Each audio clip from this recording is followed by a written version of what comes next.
Bien, muchísimas gracias por su asistencia. Seguro durante este tiempo van a seguir entrando participantes. Hemos mencionado algunos, nada más.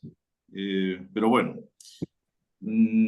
como saben, nuestras ponencias siempre les pedimos que por favor los 15 minutos, máximo 20, ¿no?, de su exposición, y después comenzamos con las intervenciones. Para nosotros son muy importantes las intervenciones, además de la ponencia, ¿no?, para luego hacer todo un resumen del simposio. No sé cómo van a orientar el simposio los ponentes. Ellos tienen toda su libertad, ¿no?, y desde su óptica, ¿no? Pero nosotros, cuando hemos querido hacer este simposio, le ponemos origen de la pandemia, ¿no?, la reacción, qué cambios han habido. Ustedes saben que hay muchas, digamos, dudas, muchas suspicacias con esta pandemia, ¿no? Porque al comienzo es una pandemia que venía de los animales, después no, que es de un laboratorio que se ha escapado, y después de que no se ha escapado, sino lo han tirado. ¿Para qué? Para producir cambios que hace mucho tiempo se vienen pensando, todo el nuevo orden mundial.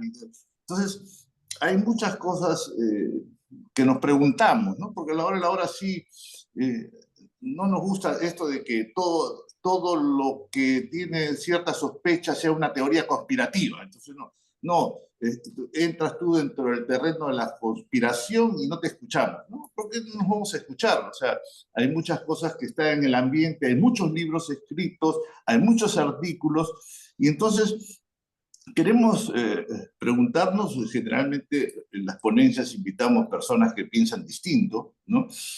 Vamos a ver, ¿no? O tratamos por lo menos de que sean, digamos, ideas que no sean las mismas, ¿no?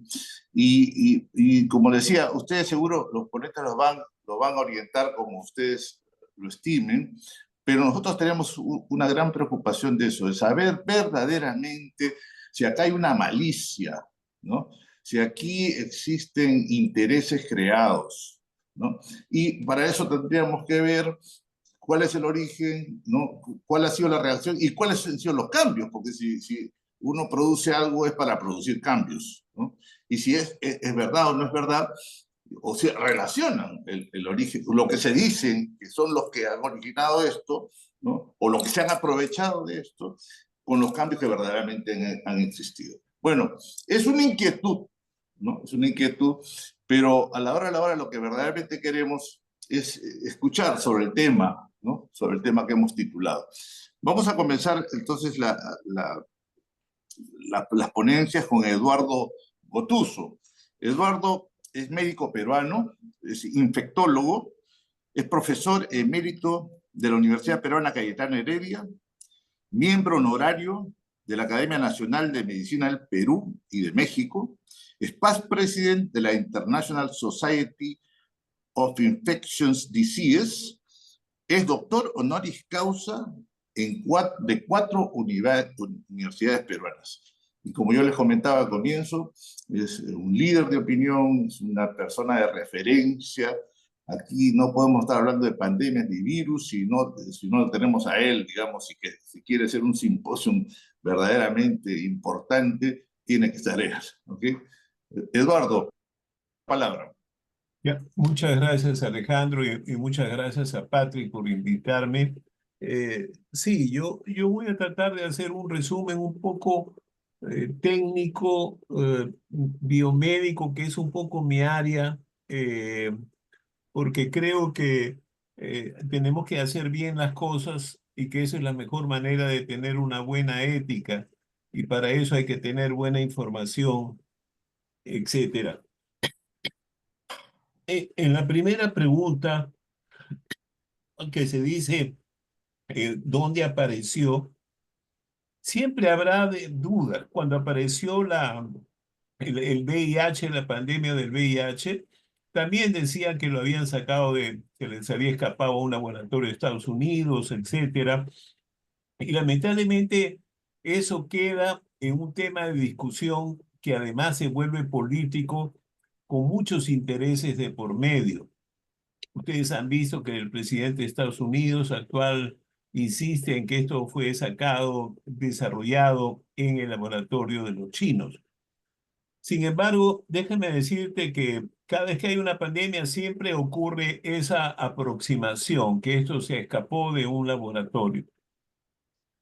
La situación es que este no es un coronavirus, no, digamos, los coronavirus no son nuevos.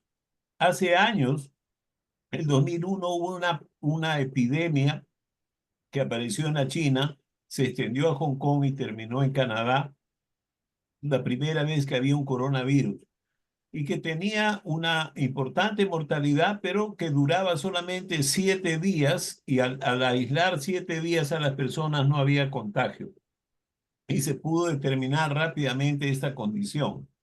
Años después aparece en los países árabes un segundo coronavirus, hermano del primero. Entonces, no es que los coronavirus eran extraños para el mundo científico. Y tanto en la China como en Taiwán había ya un desarrollo intenso de conocer mucho de los coronavirus. Incluso hay un primo que es un coronavirus B que produce muchas infecciones respiratorias comunes en todo el mundo. Entonces, en mi opinión, esto era una realidad. Los reservorios son los murciélagos y así se conoce. Los murciélagos hoy en día son fuente como de 11 enfermedades. Incluso en el Perú la rabia en la Amazonía está por los murciélagos. Y entonces después viene toda una crítica de que aparece en Wuhan y que los chinos comen cosas raras y comen un animal que se llama pangolín y nosotros en el Perú pues comemos muchos animales que entre comillas son raros para otras personas como cuis o como comer majás en la selva. Y entonces se usaba un cierto prejuicio sobre esta condición. Para mí, no hay evidencia de que esto haya sido inventado, desarrollado con un interés secundario. Hay muchos intereses con cada pandemia y eso es un poco lo que yo quiero desarrollar, pero no creo que haya habido esa situación de un complot o una cosa así. Me parece muy difícil de aceptar. Lo que pasa es que se conocía ya los coronavirus. Es tanto que en 15 días ya se estudió el genoma de este virus que antes de 2 meses y medio se tenían pruebas de diagnóstico, cosa que nunca ocurría en ninguna pandemia, o sea, tener tan pronto eso, y finalmente al poco tiempo se tenía entendido cómo es que atacaba este virus, y finalmente se comenzaron a producir los primeros ensayos clínicos de vacunas. Recuerden que antes de un año se habían terminado los estudios de Moderna en Estados Unidos y se había probado de que sí era eficaz en reducir esa situación. O sea, todos estos hallazgos técnicos han sido extremadamente importantes porque permitieron establecer claramente el diagnóstico con métodos diagnósticos, establecer, digamos, una vacuna y posteriormente medicinas, ¿no? Eso es la primera consideración en cuanto a cómo se inició. Hay gente que dice que esto se ha sido fabricado, cosa que para muchos biólogos moleculares esto no es posible. La segunda cosa que creo que es importante es que el Perú no estaba preparado, como la mayoría de países, pero el Perú no estaba preparado. Nosotros tenemos para el año 2000 una salud totalmente desintegrada. No hay conexión entre uno y otro sistema, entre provincias y Lima. Y dentro de eso tenemos un sistema fraccionado. El Seguro Social atiende un grupo, el hospital, el Ministerio de Salud atiende 2/3 de la población, las Fuerzas Armadas 5% y la práctica privada. Pero no hay conexión entre ellos. Entonces, durante una pandemia, esto se hizo mucho más visible. ¿Por qué el Estado tiene la idea de que ellos solamente manejan el Ministerio de Salud? Y resulta que por otro lado el Seguro Social es como un ente totalmente fuera del sistema de salud, ellos manejan las cosas como una propia decisión y no había un liderazgo para manejar eso. Para que ustedes tengan una idea, habían 139 respiradores para manejar una potencial pandemia que tenía daños pulmonares. O sea, el Estado tenía solamente 139 opciones para poder dar respiración artificial. Y eso creó una demanda que no se podía resolver, porque tanto los respiradores como los métodos diagnósticos, como las vacunas, vamos a ver que siempre los países del tercer mundo hacen una cola totalmente no ética, en el cual la mayoría de países ricos compra el doble o el triple de lo que necesitan. O sea, se sobreabastecen y dejan a los países fuera de esta condición. Esta es la primera realidad que se vio cuando hubo en 2009 la pandemia de la famosa gripe porcina. Compraron todas las medicinas, el 80% de la producción de los 3 laboratorios del mundo lo compraron 20 países ricos y que compraron tanto que era como si tuvieran 5 veces la población y el resto del mundo no tenía esa opción. Y cuando ya pasó la pandemia, comenzaron a venir a donarnos como buena gente, etcétera. Un acto absolutamente que nosotros criticamos en muchas reuniones internacionales porque ocurría esta situación totalmente anética de los grupos o países que tenían riqueza. Esa es una primera situación que me parece importante. La otra situación es que los pacientes fallecen y siguiendo una tradición antiquísima, los incineraban. Y entonces los incineran y los incineran. Y en el Perú pasó lo mismo. Yo perdí a un familiar muy cercano de mi hogar que terminó en mayo incinerado porque eso eran las normas. Porque la gente decía que se morían de neumonía, etcétera.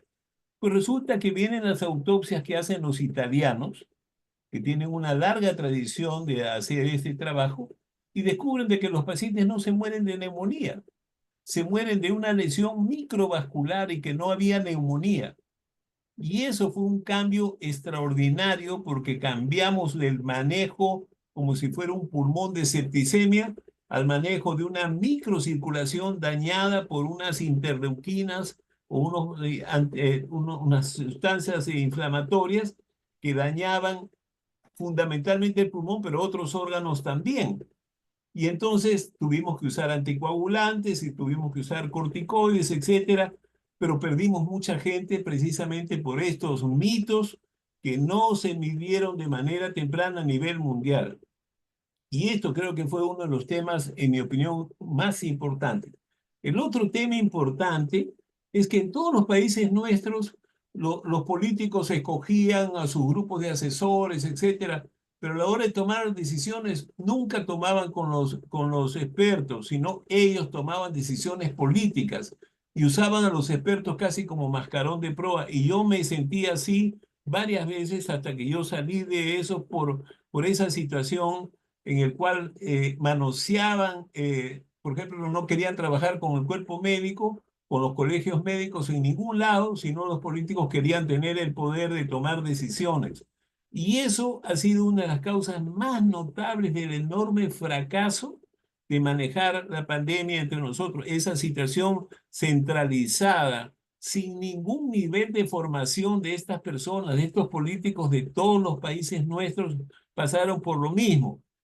Y entonces tomaron decisiones absolutamente incorrectas. Por ejemplo, los médicos mayores de 60 años y todo el personal se va a su casa para no ponerlos en riesgo. Y quitan a los líderes y a los expertos del sistema de salud que han pasado muchas pandemias, los mandan a su casa y dicen que no tienen nada que hacer. Mandaron a los internos y a la gente joven en entrenamiento a su casa porque entraban en riesgo. Los que van a manejar la próxima pandemia fueron mandados a su casa. Y entonces teníamos los jóvenes y los mayores y el sistema de salud se acható a perder un tercio de sus personas más valiosas. Se cerró las atenciones primarias. O sea, no habían consultorios y todas las personas que tuvieran cualquier enfermedad crónica fueron choteadas de los sistemas de salud y no tuvieron ninguna oportunidad para recibir, y lo voy a comentar al final, no tuvieron ninguna oportunidad para recibir tratamientos de sus enfermedades crónicas.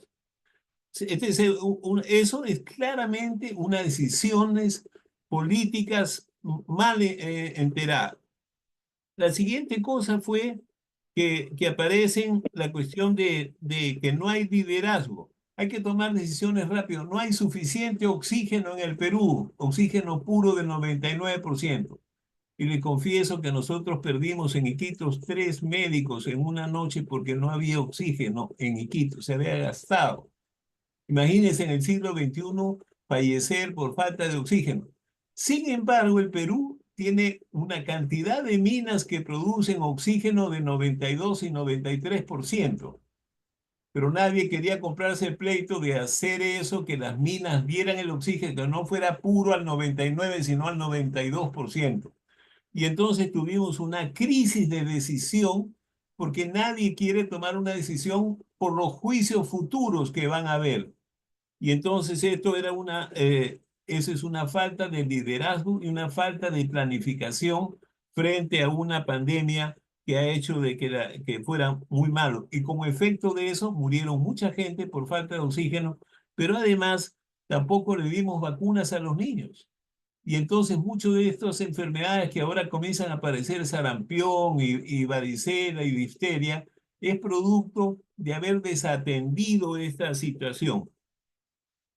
Una de las cosas que pasó como efecto de eso es que el Perú, por ejemplo, toma una decisión, dice, todos los excesos de muerte son por COVID. Y entonces el Perú pasó a ser el país que tenía más muertes en el mundo.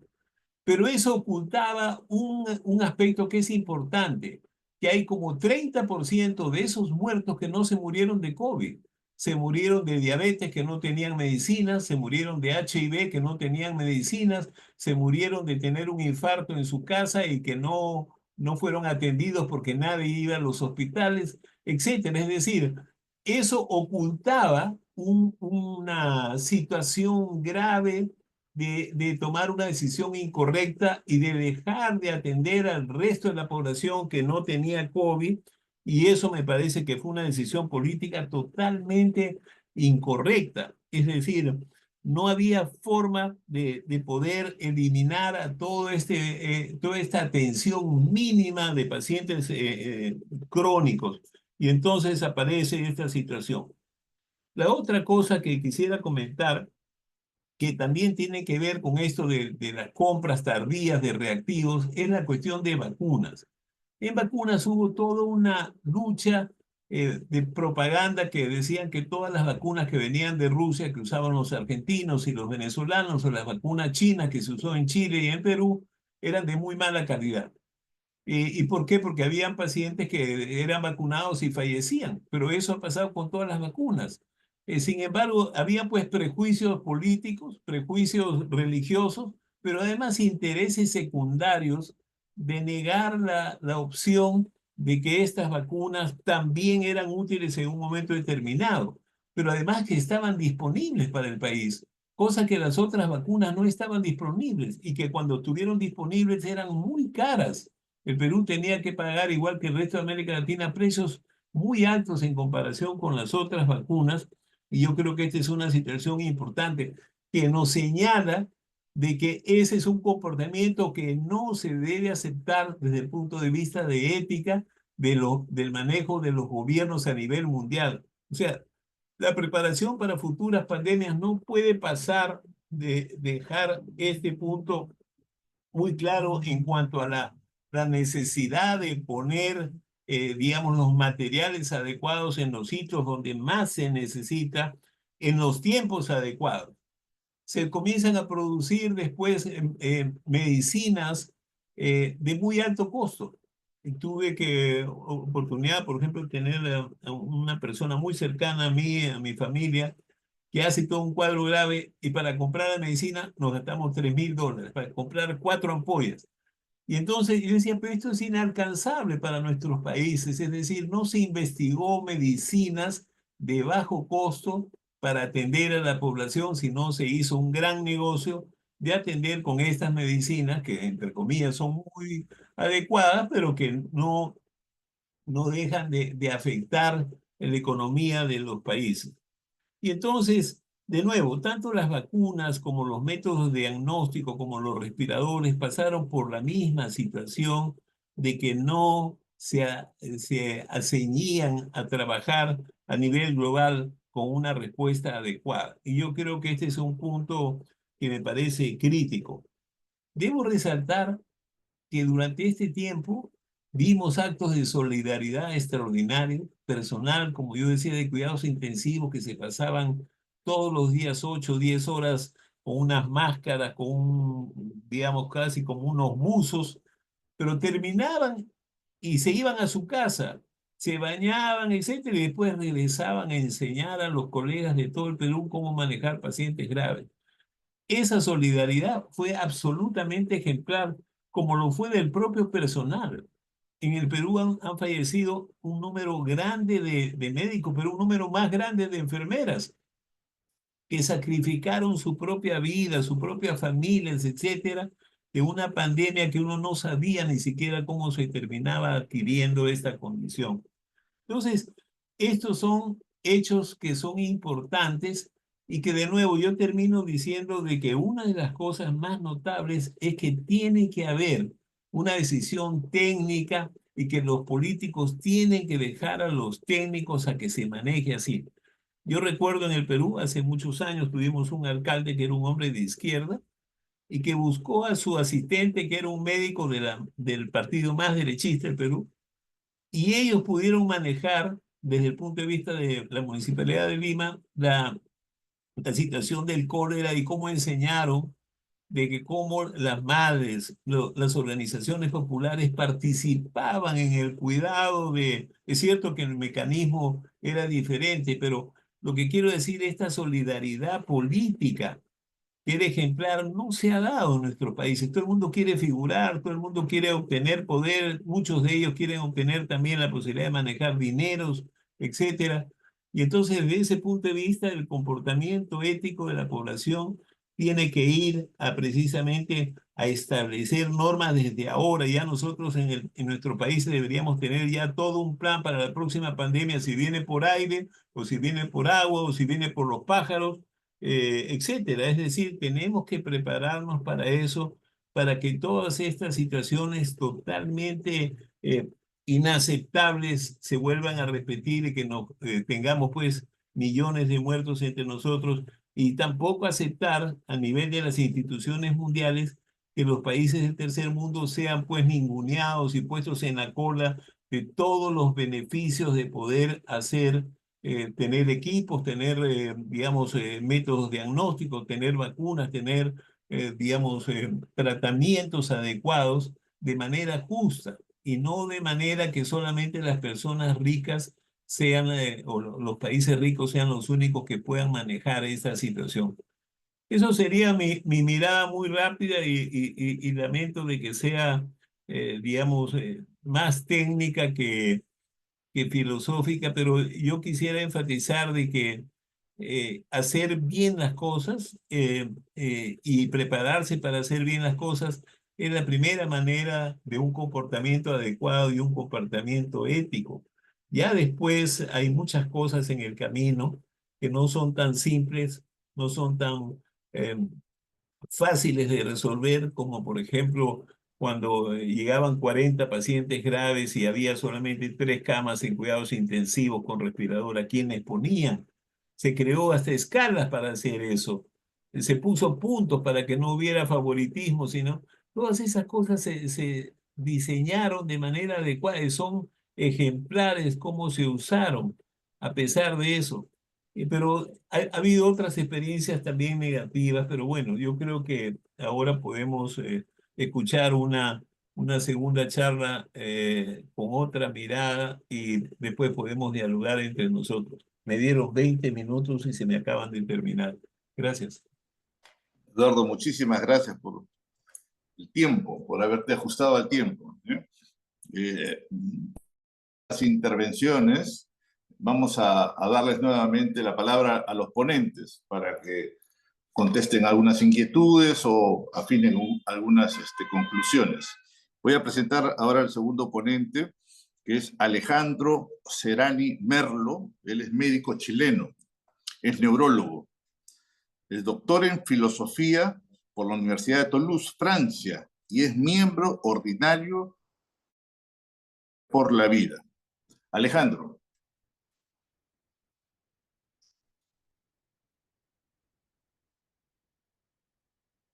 No te escuchamos, Alejandro. Estás muteado. Aló, sí, ¿se escucha ahí? Ahora sí, ahora recién. Bien. Buenas noches, agradezco la invitación y es un honor y un agrado poder trabajar en esta colaboración entre nuestros países y particularmente con el Perú. Eh, los fenómenos y los hechos históricos son singulares y escapan por su naturaleza al juicio universal, científico y filosófico. La filosofía puede y muchas veces debe juzgar acerca de la realidad singular, pero siempre desde necesidades inteligibles de carácter universal, que pueden aplicarse mejor o peor a situaciones singulares. La pregunta detrás de esta consideración abstracta es si acaso es posible hablar con un sentido universal acerca de sucesos contingentes de carácter singular, sea este suceso tal o cual situación política o social, como una revolución, una guerra o el modo particular de comportarse de una comunidad frente a una emergencia sanitaria. La respuesta no es sencilla y no puede ser resuelta de modo expeditivo solo con un sí o con un no. Además, el que juzga una situación concreta no es ni la historia, ni la ciencia, ni la filosofía. El que lo hace es siempre un sujeto capaz de juzgar en uno o en varios de esos dominios. Para alguien, como es mi caso, que poseo alguna calificación en ciencia, en medicina y en filosofía, juzgar acerca de cuestiones históricas resulta siempre un ejercicio arriesgado. Lo que yo pueda decir hoy aquí tendrá entonces el carácter de una opinión, es decir, un juicio que se funda en razones objetivas para afirmar lo que afirma, pero que no puede descartar de modo absoluto que lo contrario sea verdadero. Eso es lo que se entiende en filosofía por una opinión. Lo anterior no nos debe decepcionar o descorazonar, porque en realidad la mayor parte de los juicios que emitimos tiene ese estatuto. Opiniones más o menos fundadas, pero opiniones al fin y con mayor razón cuando se trata de juzgar acerca de realidades contingentes, como es el caso de las situaciones históricas. Además, debe considerarse que hay muchas situaciones en la vida en las que tenemos la obligación de formarnos una opinión y que ésta debe ser lo más fundada posible. Si hubiese entonces que situar el carácter epistemológico de mis consideraciones muy breves de hoy en un solo campo del saber, habría quizá que ponerlas en el campo amplio de lo que hoy suele llamarse bioética. La bioética no es un saber interdisciplinario, como se suele repetir sin profundizar. Ciertamente que la interdisciplina es necesaria para la bioética, pero siempre a título instrumental. La bioética es en realidad una parte o un aspecto de la ética, y sus juicios, más que interdisciplinarios, debe considerárselos como juicios éticos, por lo tanto prácticos, o si se quiere decir de manera erudita, práxicos. La bioética entonces, más que interdisciplinaria, es práctica y está llamada a dirigir no primariamente el saber, sino el actuar. La bioética en ese sentido está más al servicio de la prudencia que de la ciencia. Los juicios éticos, estando al servicio de la prudencia, requieren fundamentos sólidos y verdaderos, no porque sean juicios científicos, sino porque actuar sin conocer a cabalidad aquello acerca de lo que se actúa sería muy poco prudente. No soy un especialista en epidemiología, en pandemias, ni en COVID-19, pero he tratado de mantenerme informado, al menos hasta donde ha sido posible informarse, en medio de un entorno en el cual la información fidedigna parece más bien escasear. Señalaré algunos elementos que desde la bioética me parecen, digámoslo así, extraños. Hemos tenido casi todos los que están aquí la desgracia y la fortuna de sufrir una pandemia. La desgracia porque mucha gente ha sufrido, ha muerto, ha perdido su trabajo, su salud mental, su serenidad y su confianza en el orden institucional. La fortuna, por otro lado, porque hemos tenido la oportunidad de experimentar aquello de lo que se trata en verdad una pandemia. Desde 2020 en adelante ya no leemos la historia de las pestes o epidemias de la misma manera. Ahora la leemos desde una experiencia vivida. De entre las muchas cosas extrañas que ocurrieron en esta pandemia, me detendré en una. Podría extenderme en otras, pero no será en esta oportunidad. Esto es lo que quisiera analizar, la preponderancia adquirida en ella por la así llamada autoridad sanitaria. Podríamos decir que sobre todo en los países más tecnocratizados, los organismos llamados sanitarios llegaron a ejercer un rol casi omnímodo en cuanto a determinar lo que debíamos saber y lo que teníamos que hacer, no solo en el ámbito sanitario, sino también en el ámbito social y hasta personal. Este tópico requeriría ciertamente un estudio circunstanciado, pero digamos tentativamente que a lo que hemos asistido fue a un desorden en cuanto a subordinar la política general a lo sanitario. Lo sanitario es ciertamente un aspecto importante de la vida social, pero no es ni lo único, ni lo primero, ni lo primordial. Lo más importante es la buena vida humana de la multitud. Como tenemos poca posibilidad de extendernos, digámoslo ya de una manera expeditiva.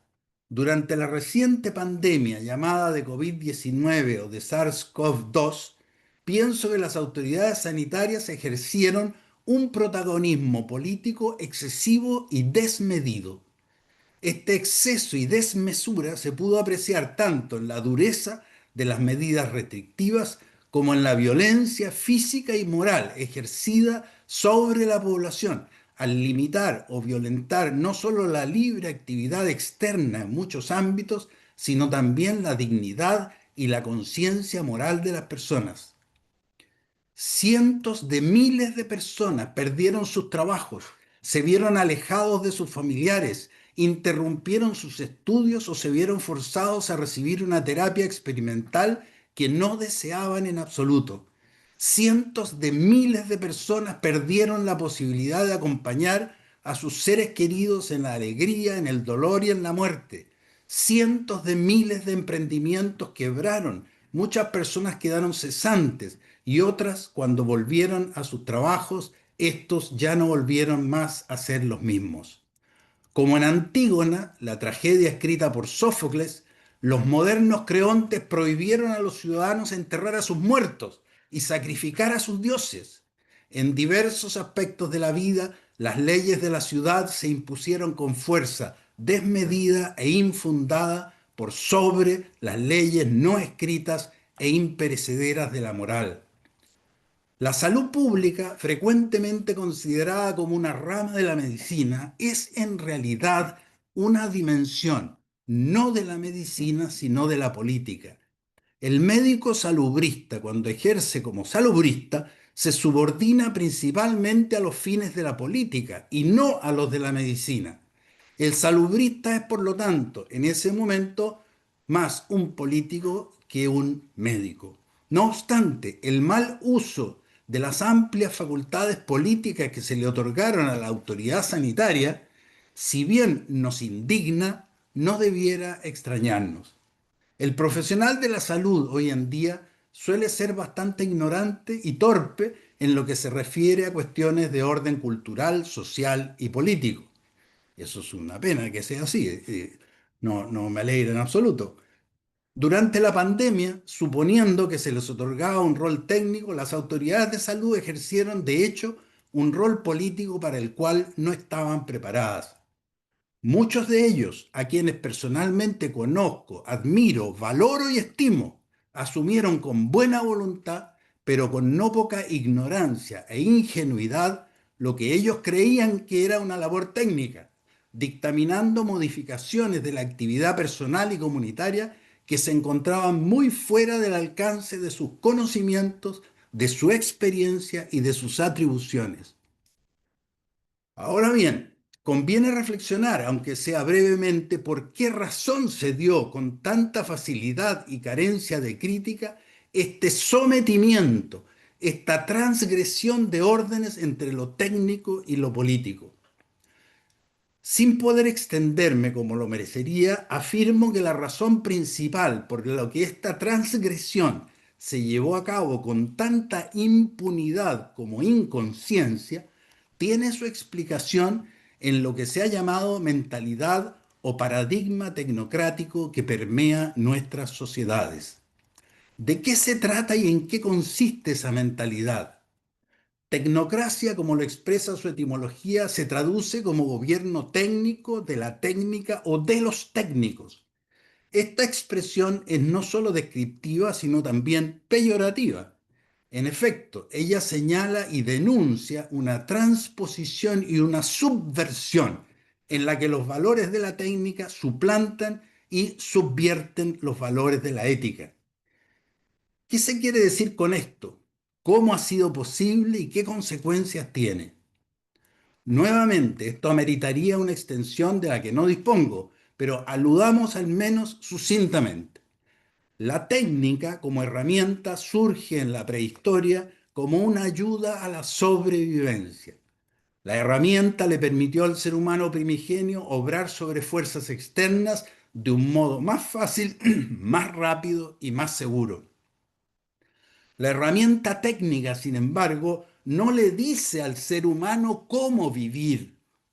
El vivir de modo humano no es obra de la herramienta, es obra de la libertad. Y no se sobrevive para sobrevivir, sino que se sobrevive para vivir. Desde siempre el ser humano ha tenido la intuición certera de que hay modos de vivir que no deben ser perseguidos.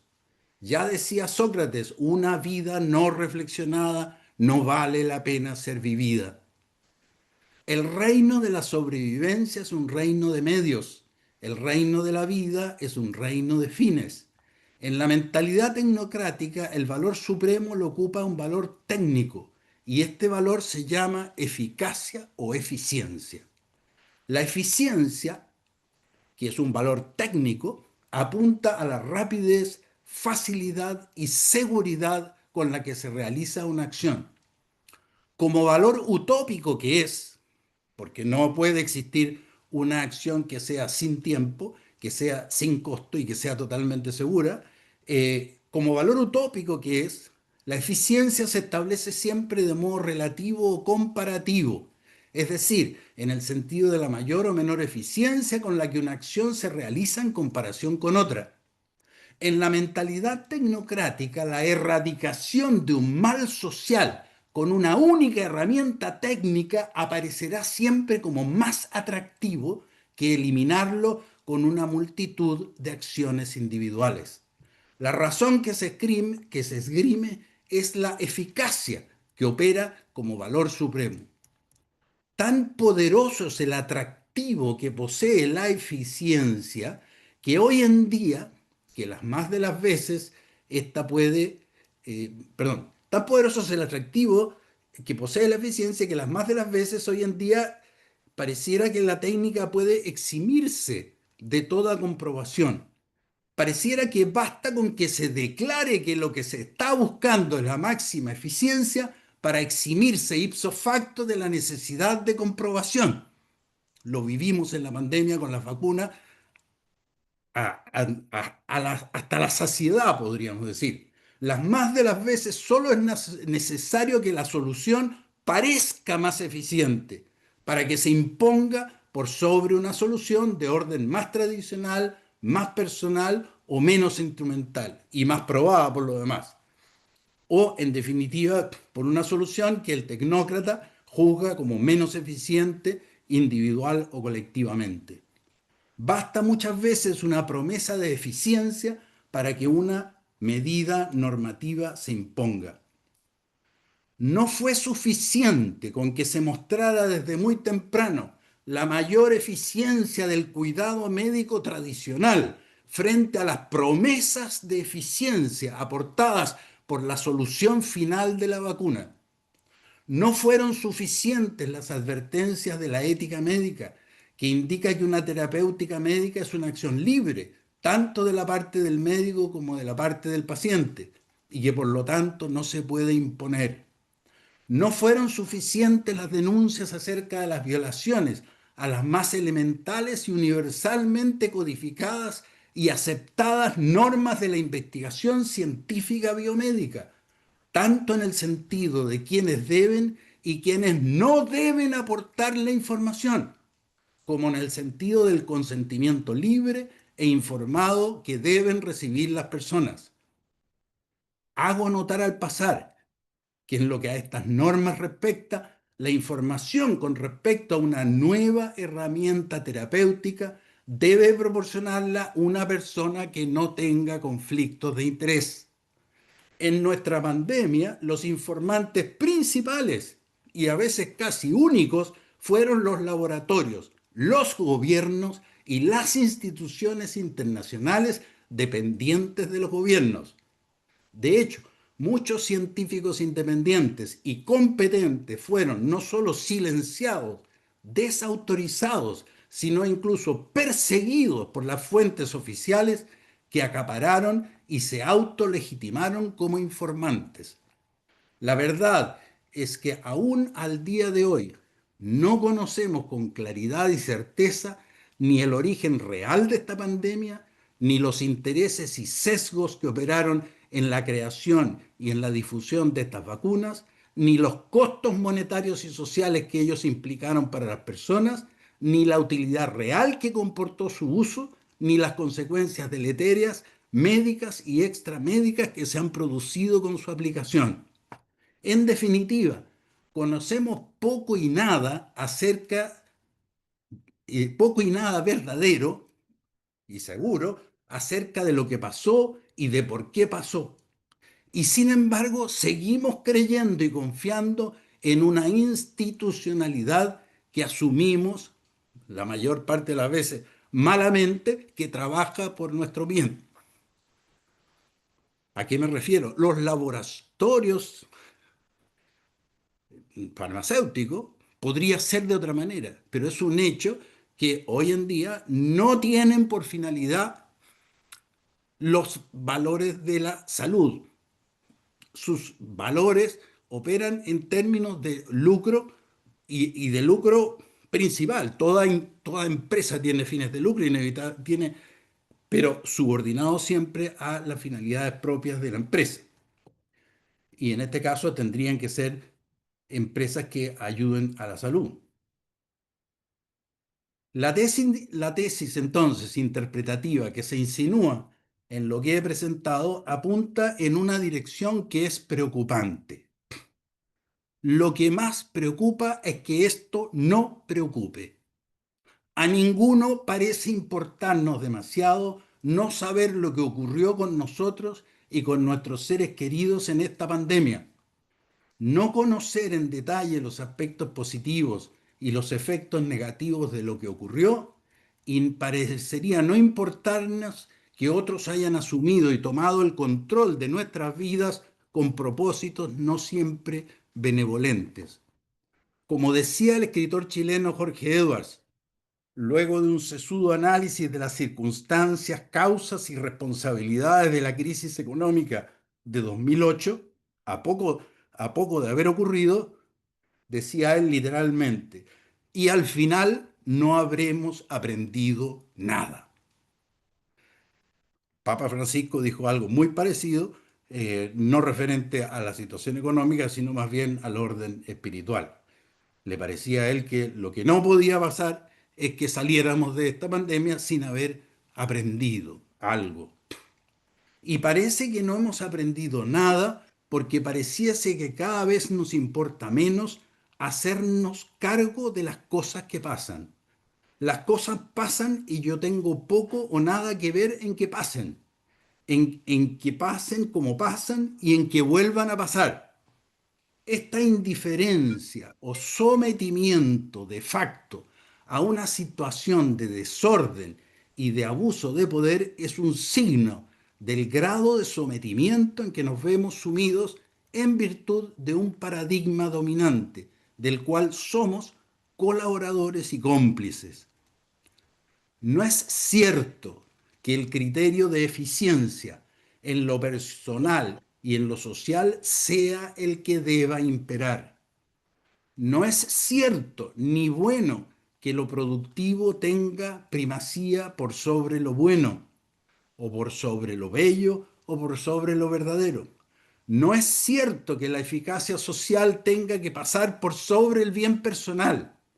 No es cierto que el paradigma tecnocrático se haya transformado de hecho en una promesa de redención en todos los ámbitos de nuestra vida. Las conclusiones y aplicaciones las puede y las debe sacar cada uno. Muchas gracias. Muchas gracias, Alejandro. Muchísimas gracias. Supongo que Eduardo, en la última intervención, se va a referir a muchas de las cosas que has dicho. Bien, yo quería invitar como primera intervención a Jorge Martínez. Hemos comentado, él es doctor en filosofía de la Universidad Católica de Lovaina, es argentino y radica en Chile. Justamente Jorge nos habló de Alejandro y estamos encantadísimos con la recomendación que nos diste, Jorge. Te doy la palabra. Bueno, muchas gracias. No sé si me escuchan bien porque he tenido problemas con la conexión hoy. Bueno, muchas gracias y especialmente, bueno, a Alejandro por su exposición, al doctor Gotuso también, a quien no tenía el gusto de conocer, pero que me ha gustado mucho su exposición. La verdad es que han sido dos exposiciones notables, muy diferentes en su estilo cada una y que me han aportado mucho, ¿no? Y yo, la verdad es que no conocía yo el contenido de estas exposiciones, no sabía yo de qué iban a hablar, de manera que he tenido que estar pensando bien en qué iba a consistir mi intervención. Y claro, y cuando hablaba Alejandro, antes de que él citara a Edwards, el economista que decía que no hemos aprendido nada, yo me preguntaba lo mismo también, ¿no? ¿Qué pasaría si esta situación se vuelve a repetir? Si nos enfrentamos a una pandemia nuevamente de aquí a 5 años, ¿qué hemos aprendido de lo que pasó que podamos aplicar a una nueva pandemia que se nos puede venir en cualquier momento? En alguna charla que he tenido con Alejandro, que se yo, hace un tiempo, él me decía que esto de las pandemias es una cuestión recurrente en la historia de la humanidad. Eso siempre ha pasado. Alejandro me decía, yo debo decir aquí, no sé si lo puedo decir, pero creo que Alejandro tiene un sesgo relativamente antivacuna, especialmente en lo que hace al COVID, especialmente respecto de eso. Y tiendo a darle un poco la razón, ¿no? Porque a mí me ha llamado la atención que en apenas unos poquitos meses ya salieran al mercado no sé cuántas vacunas, cuando el proceso de elaboración de una vacuna, según creo saber, no dura menos de un año. Y como en unos poquitos meses ya tenemos en el mercado no sé cuántas vacunas, y ahora resulta que van a juicio laboratorios como AstraZeneca, por ejemplo, por la cantidad de perjuicios que ha provocado esa vacuna. Bueno, volviendo al tema, no sé qué hemos aprendido de todo esto, de esta pandemia, no sé cuál va a ser nuestra respuesta si esto se vuelve a repetir. Alejandro me decía, como dije hace un momento, que las pandemias siempre surgen, tienen un periodo de virulencia letal, matan a no sé cuánta gente y después van bajando. Después de 3 años bajan. Y eso es lo que pasó con esta pandemia de COVID.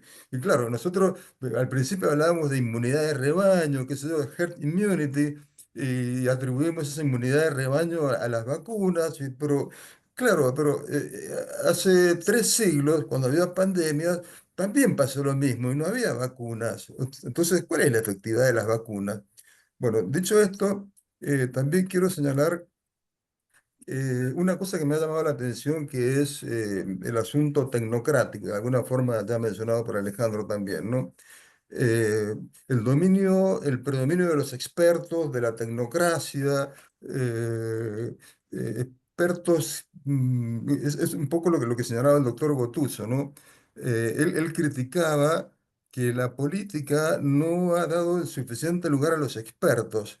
Y probablemente la cosa es al revés. Yo creo que ha habido una especie de inflación de los expertos basada en la crisis de la política, justamente. O sea, la pandemia nos encuentra en una situación política en que la política es un desastre, es un caos, y ya lo dijo Alejandro en alguna ocasión. Y claro, se extraña la eficiencia de los expertos. Mi pregunta es, claro, ¿hasta qué punto los expertos pueden tomar la delantera en todo esto? Y los expertos se ubican donde la política deja espacios, pero resulta que la política es irreemplazable. O sea, no se puede reemplazar la política. El problema es que la política es un caos, es un desastre. La política misma no sabe a dónde se dirige, no tiene la menor idea de qué cosa es el bien común. Y la política se ha transformado en un vehículo de las ideologías que la animan. Entonces, ¿dónde está la política? Entonces, me parece lo más normal del mundo que haya ese conflicto entre los expertos, o sea, entre la tecnocracia y la política. El resultado final es que nadie sabe dónde está parado. Dicho esto, una cosa anecdótica también que me ha llamado la atención muchísimo. A mí me tocó el comienzo de la pandemia en Perú. Yo vivía en Perú en ese momento, en marzo del 2020, cuando se decretó que todos teníamos que estar encerrados y que eso todo se armó un lío de aquello. Lo primero que se le ocurrió al gobierno peruano era que de domingo a miércoles tenían que salir los hombres y de jueves a sábado en la noche las mujeres. Por supuesto, a las 12 horas salió el colectivo gay a decir, ¿y nosotros cuándo, no? Y después del colectivo gay salió otro colectivo, entonces dijeron, no, no, no, no, salgan todos, mejor no salga nadie, se quedan todos encerrados. Y el punto número dos fue la compulsión de la gente por comprar papel higiénico. O sea, uno salía a la calle, los pocos días que podía salir, en la hora que podía salir, pero la gente cargada con toneladas de papel higiénico, ¿no? O sea, cosa, una reacción curiosa que ha pasado en otras ocasiones también. O sea, en situaciones de catástrofe, un terremoto, una catástrofe natural, lo primero que la gente compra es papel higiénico sin asegurarse primero lo que va a comer, ¿no? En vez de preocuparse por lo que va a comer, se preocupa por, por el papel higiénico, ¿no? El comportamiento de la gente es muy curioso. Pero bueno, atribuyo todo esto de alguna manera la conclusión de esto es que para mí, a mi juicio, si esto nos ha enseñado algo esta pandemia, es la gigantesca, monumental y colosal crisis de la política. Eso es lo que deberíamos aprender, porque es a la política a la que le corresponde gerenciar estos asuntos. Perdón por el término gerenciar, pero de eso se trata, ¿no? De manejar estos asuntos incluso de salud pública. Los asuntos de salud pública no pueden estar en manos de los expertos en salud pública. La guerra es un asunto demasiado serio como para dejarlo en manos de los militares, decía Clemenceau, ¿no? Con la salud pública pasa lo mismo. La salud pública es un asunto demasiado serio como para dejarlo en manos de los médicos, con perdón de los médicos aquí presentes.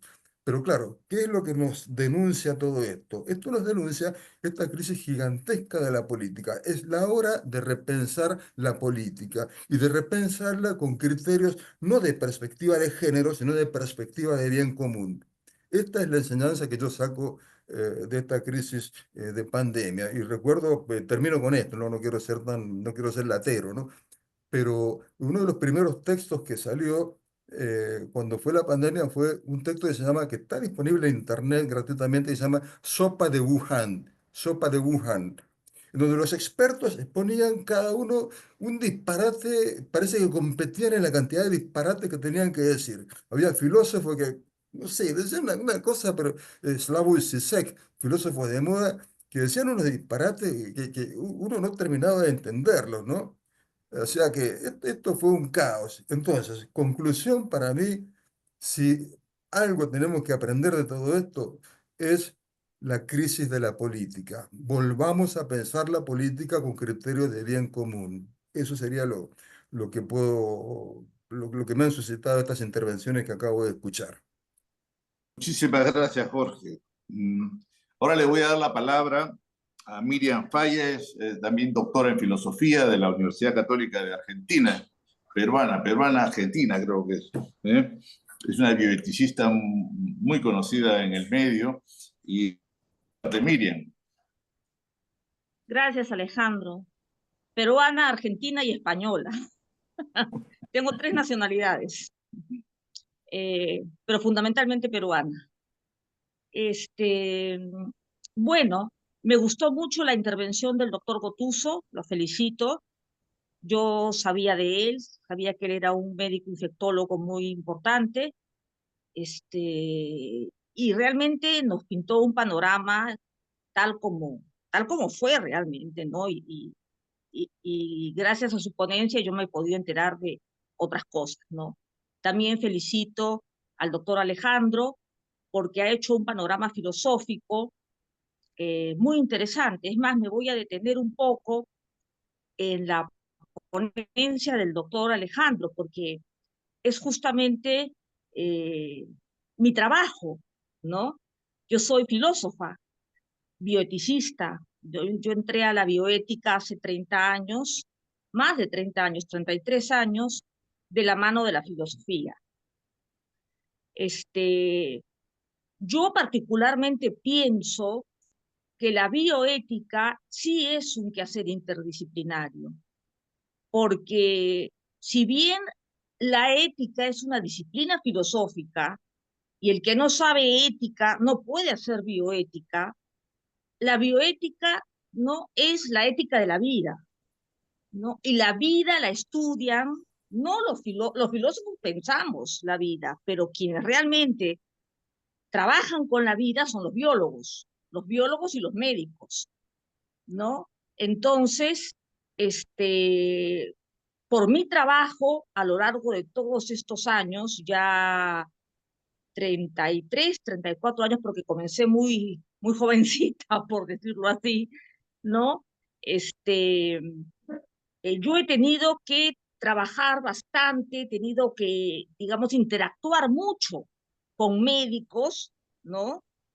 Tanto en la Argentina como en el Perú y a donde fuera, ¿no? Cito a los 2 países más importantes en mi vida y en mi trabajo, con médicos, con biólogos, con psicólogos, ¿no? Entonces, es cierto, la bioética está muy alineada con la deontología y todas las profesiones tienen un código deontológico, ¿no? El colegio médico, el colegio de biólogos, yo participé en la confección del código deontológico del colegio de biólogos, por ejemplo, ¿no? Todos tienen su código de deontología, ¿no? De cómo deben comportarse profesionalmente.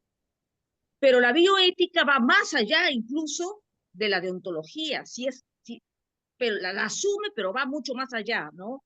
Entonces yo sí pienso que es un quehacer interdisciplinario, porque si yo quiero, por ejemplo, escribir un artículo sobre la muerte cerebral, yo tengo que conversar con un biólogo, tengo que leer artículos médicos para poder hacer la valoración moral, ¿no? La bioética va, eh, digamos, leyendo los eventos médicos, biológicos, ¿no? De investigación, ¿no? Los va conociendo y en la medida que los va conociendo, va haciendo la valoración moral de estos mismos, ¿no?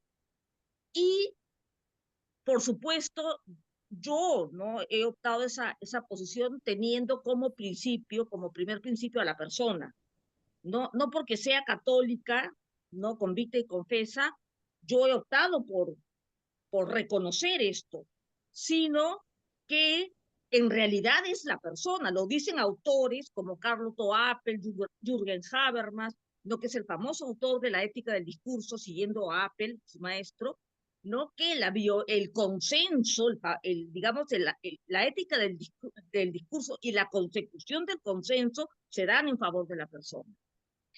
Respeto la opinión del doctor Alejandro, porque sí es cierto lo que él dice, que la bioética, más que un saber teórico, es un saber práctico, es una ética una ética filosófica, eminentemente filosófica, aplicada al campo de la vida, ¿no? Entonces, ahí incluso los abogados aportan mucho, ¿no? Está la biojurídica también, aportan mucho porque ellos, digamos, analizan las leyes, se ocupan del derecho positivo, pero también reconocen un derecho natural, ¿no? Entonces, es interesante interactuar con ellos porque ellos nos van arrojando luces. Uno de los libros más importantes que yo leí fue Libertad de Amar y Derecho a Morir, de Luis Jiménez de Azúa, un español que de 1950, pero tiene muchísima vigencia hasta el día de hoy, muchísima vigencia.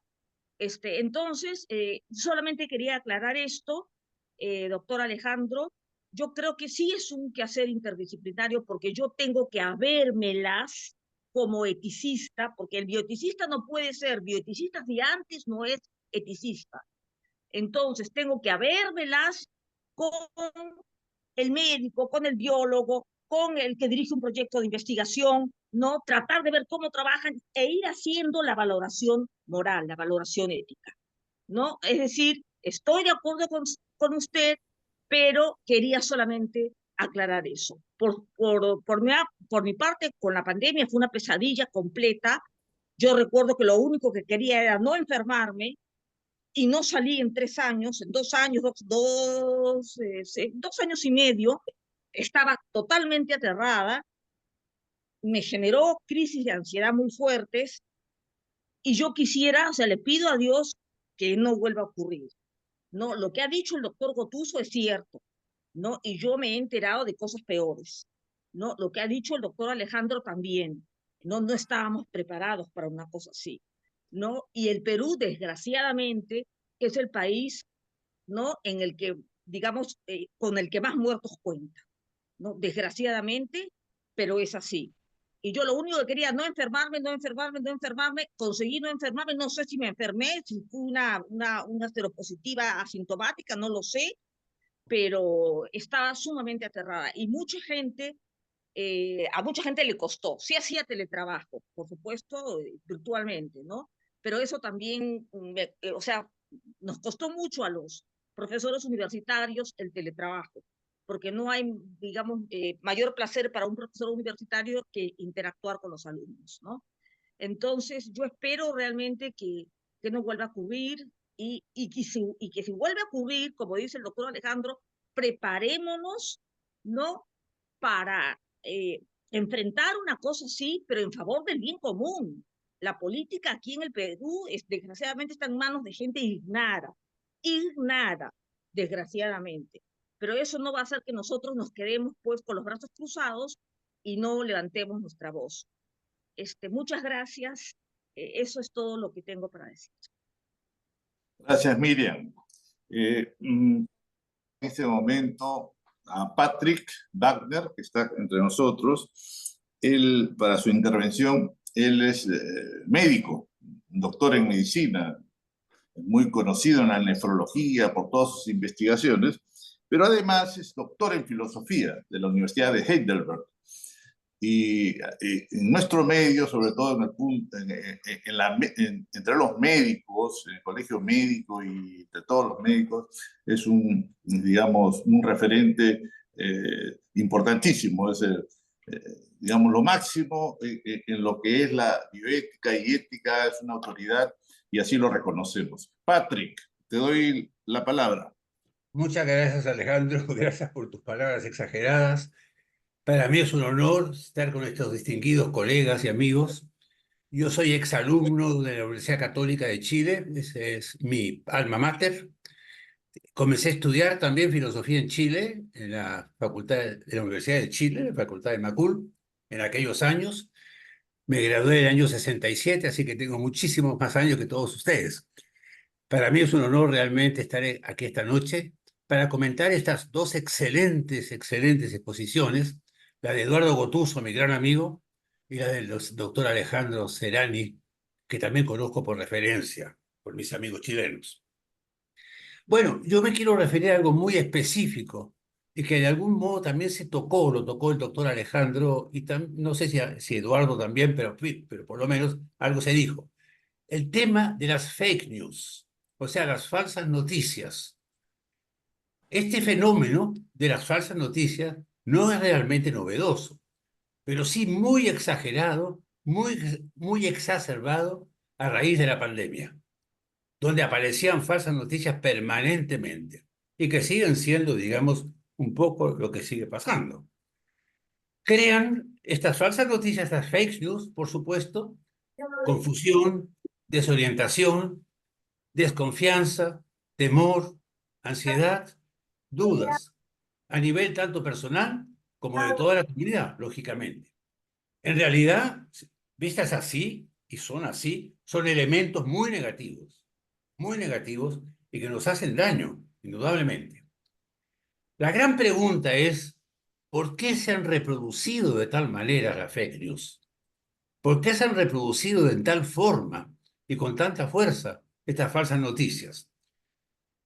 Para sus cultores, para sus creadores, entre comillas, podríamos decir que ellos creen que se trata de una nueva moral, entre comillas, una moral preventiva o una moral de prevención, entre comillas, tal como lo plantean. ¿Por qué? Porque la concepción de ellos, o la concepción de muchos de ellos, es adelantarse a los posibles y probables hechos que pueden tener lugar en un futuro más o menos, podrán tener lugar en un futuro más o menos próximo. Cosas que pueden pasar, cosas que pueden darse. Hay que estar preparados. Es como un ponernos en guardia, y ya no interesa para ellos la verdad actual, la verdad de este momento, sino la que muy probablemente, según ellos, vendrá o la que posiblemente habrá de suceder o podrá suceder en un futuro, una verdad futura, entre comillas. Entonces, para ellos, estas noticias falsas, estas fake news, están haciendo un bien, están preparando al ser humano, están preparando a la comunidad, porque las cosas van a suceder y pueden ser muy graves, muy tremendas. Y nos están haciendo un poco un favor, entre comillas, de dárnoslas como las dan. De esta manera, se supone que estaremos entonces preparados, entre comillas, para enfrentar fíjense bien, cualquier eventualidad, sea cual sea ella, sea cual sea la eventualidad que se venga. Estamos preparados por una fake news que ya se dio, que nos asustó, que nos produjo temor, confusión, todo, etcétera, pero que realmente de alguna manera nos preparó. Esta nueva moral, entre comillas, para ellos, nueva moral, entre comillas, para ellos, no la moral clásica, no la moral del bien en el momento, no la moral de la acción, de la actitud, de la acción o del actuar, la definen la definen no como una moral de hechos o de actos, sino como una moral de eventualidades en el tiempo. Eventualidades en el tiempo. Y así, las falsas noticias dejan de ser falsas. Dejan de ser falsas para convertirse en verdaderas o incluso inspiradoras. Y eso entonces es una de las razones por las cuales estas fake news se distribuyen por el mundo y que de alguna manera están impactando en nosotros para que nosotros podamos estar, disculpen la palabra, vacunados, entre comillas, cuando realmente sucedan las cosas graves que podrían suceder. Este es uno de los elementos que verdaderamente la pandemia nos dejó, porque las falsas noticias siguen circulando. Las fake news siguen dando de vuelta por todas partes. Ya en otras fuerzas, quizás en otras formas, de otra manera, pero siguen siendo elementos que están presentes y que nos están impactando de una manera negativa, lógicamente, pero para ellos positiva. Esto es un poco lo que quería presentar, un poco lo que decía también el doctor Alejandro Ferrani, cuando nos dijo que realmente las cosas negativas, las cosas que nos ha dejado la pandemia, podrían llegar a ser sumamente peligrosas. Creo que ese es un peligro. Muchas gracias. Gracias, Patrick. Le voy a dar la palabra ahora a Pablo Greenberg. Él es periodista, muy interesado en estos temas, conocido también en el Perú, ha estado muchos años en el Perú, ha trabajado en una revista muy importante aquí en el Perú, que es la revista Caretas. Pablo. Hola, buenas noches. Oye, eh, el rey David tenía una frase muy conocida para nosotros, para los judíos, que decía, toda mi vida he vivido entre sabios y lo más importante que aprendí fue a guardar silencio. Y hoy, como en otras tantas oportunidades que he tenido el gusto de poder estar con ustedes y escucharlos, he aprendido un montón, ¿no es cierto? Ahora, respecto a todo lo que he escuchado hasta ahora en corto, te puedo decir que, a ver, para mí la pandemia no fue solo un problema sanitario, fue una experiencia que nos puso a prueba como sociedad, como individuos y como instituciones, ¿no? Nos mostró con crudeza lo que funciona y lo que no, lo que está preparado y lo que apenas resiste. Uno de los aprendizajes más claros ha sido para mí la necesidad de valorar el conocimiento, porque fue gracias a la ciencia que encontramos respuestas en medio del desconcierto. Y las vacunas, a pesar que no son vacunas 100%, y eso me lo puede aclarar Eduardo, porque no te previenen que no te vas a enfermar, pero por lo menos no vas a terminar sin oxígeno boca abajo o en la morgue, ¿verdad? Las medidas de prevención, la comprensión del virus, el comportamiento, no surgieron por intuición ni por ensayo y error, surgieron de la investigación rigurosa, del trabajo acumulado durante años y de la colaboración internacional. Lo que dijo Eduardo sobre lo que habían descubierto fue decisivo para darle un enfoque distinto y un giro de 180 grados al manejo de los pacientes en las unidades de cuidado intensivo, ¿no? Pero la ciencia no decide, la ciencia orienta. Quien decide es la política. Y ahí vimos uno de los grandes desafíos de nuestro tiempo, ¿no? Muchas veces las decisiones políticas no escucharon con atención suficiente lo que la ciencia recomendaba, o lo hicieron tarde o a medias, o en algunos casos confundieron la voz de la ciencia con intereses particulares, como está sucediendo ahora con un expresidente y otros que los están juzgando por las terribles actitudes y negociados que tuvieron durante las pandemias. Es decir, no se trata, y no sé si solamente acá en Argentina creo que ha pasado cosas muy similares. Y entonces, para mí no se trata de que los científicos gobiernen, se trata de que la política sepa escuchar, que se deje aconsejar por quienes estudian los problemas con profundidad y con responsabilidad. La ciencia no debe imponerse, pero sí debe ser tenida en cuenta con seriedad y la política no debe delegar, pero sí debe dialogar. El Papa que acaba de ser elegido hoy día, una de sus principales virtudes ha sido escuchar. Y ahí hay otra cita de un libro nuestro en el judaísmo que se llama Pirkei Avot, que aconseja a los hombres cuando se les pregunta qué es lo más importante que hay que encontrar en una mujer para casarse, te contesta tener oídos. Y lo mismo en el hombre, tener oídos, dialogar. Entonces, por otro lado, hay algo que también preocupar de todo lo que he escuchado, es la facilidad con la que se olvidan las cosas, con las que nos anestesiamos después de pasado las cosas. Y aquí lo vivimos con el terrorismo durante años, un terrorismo que lindaba con Pol Pot y que la gente se ha olvidado por X razones, porque la gente joven no lo vivió con esa intensidad y porque hay una serie de razones y la gente se termina anestesiando.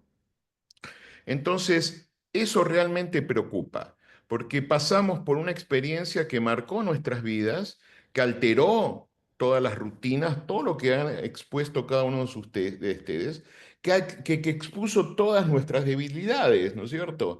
Estar encerrados 3 años, estar con crisis de angustia, tener que estar recurriendo a amigos o amigas psiquiatras. Yo, gracias a Dios, durante la pandemia, yo vivo en un primer piso, así que así me hubiera tirado, no hubiera pasado absolutamente nada, porque tengo un jardín abajo. Y sin embargo, muy poco después volvemos todos a lo mismo, ¿no? No nos detenemos a pensar que podríamos haber hecho ese momento en términos de ciudadanos, ¿no? Entonces no podemos darnos el lujo de no aprender. La memoria no es solo mirar atrás, es también actuar con mayor conciencia hacia adelante, porque las crisis no, lo único que sucede, cambian de forma, y si no se corrigen lo que falló, la próxima nos va a encontrar no igual, mucho más vulnerable. Entonces, hoy más que nunca necesitamos una política capaz de escuchar, de guiarse por principios de actuar con responsabilidad y una ciudadanía que valore el saber, que pregunte con respeto, que se informe con criterio, que eso es parte de, algún día tendrás un simposio sobre el papel y después de la prensa y los nuevos medios de difusión y las redes y etcétera. Y todo esto debe ser tratado con la seriedad y la humildad y la visión que requiere, ¿no? En sí. Por último, de todo lo vivido, lo más importante es que no pase en vano todo lo que ha sucedido, tanto en cuanto a lo científico, en cuanto a lo político, y que no se repita por inercia, que no se olvide por comodidad, que lo esencial ahora no es solo mirar lo que pasó, sino decir qué vamos a hacer distinto después, ¿no es cierto? Más nada. Muy bien, Pablo, muchísimas gracias. Muchísimas gracias por tu intervención. Le voy a dar la palabra ahora, habíamos dicho que a Paul Ramos, que es ginecólogo, nos ayuda muchísimo en la parte de la bioética. Muchos temas tienen que ver con la ginecología, con todas las píldoras del día siguiente, el aborto terapéutico, las técnicas de reproducción asistida. Bueno, entonces él está siempre, como comentábamos, en el Tribunal Constitucional defendiendo las ideas personalistas. Paul, te escuchamos. Bueno, gracias por la oportunidad de hacer una pregunta. Efectivamente, algo que dijo el profesor Serani era que había que priorizar a la persona y me pareció entender que se había hecho mucho de ver las medidas al grupo, digamos, un poco más anónimo.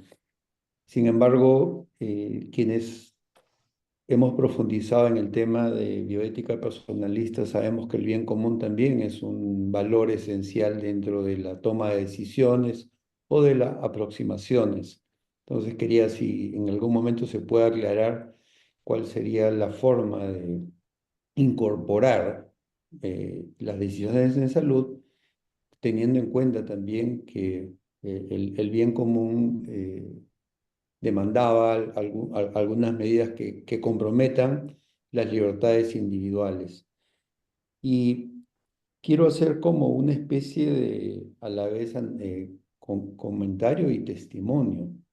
En realidad, no a todos nos fue tan mal viviendo aislados, porque para muchas personas esta etapa de aislamiento fue una etapa también de silencio. Y a veces alguien ya lo mencionó, era momento de escucharnos a nosotros, a las personas de nuestra casa y a los médicos que atendíamos otro tipo de pacientes, porque yo no veía pacientes con COVID, yo veía, por ejemplo, gestantes, escucharlas y fue una ocasión de crecer como profesional. Entonces, no todo fue malo en cuanto a esta etapa de aislamiento y de silencio. Pero lo otro también es que nos vimos enfrentados a lo contingente que podíamos llegar a ser nosotros. Es decir, que efectivamente podíamos tener el temor de salir y ya regresar enfermo o incluso traer la enfermedad a casa. Y entonces, cuando el hombre se siente frente a lo desconocido y potencialmente mortal, creo que suele inclinar sus decisiones hacia la preservación de la propia vida. Es decir, no podríamos decir que todas las decisiones fueron tomadas por alguien externo a nosotros, sino que nosotros mismos, por un tema de preservar nuestra vida, también preferimos hacerlo. Entonces, me parece que no es tan simple como, disculpe que lo diga así, pero no es tan simple como que alguien nos puso y nos obligó a estar aislados. Gracias.